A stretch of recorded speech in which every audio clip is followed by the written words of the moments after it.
अगर आप भी चाहते हैं SSD म्यूजिक की वीडियो सबसे पहले आप तक पहुंचे, तो लाल कलर के बटन को दबा के चैनल को सब्सक्राइब जरूर करें और साथ में बेल आइकन को दबाना ना भूलें।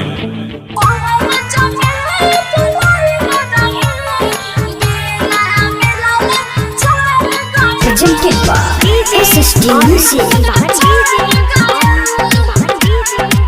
Mixed by Santi Recording Studio, Chandigarh, Baghae.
Recording studio Chandi स्थान बघाए।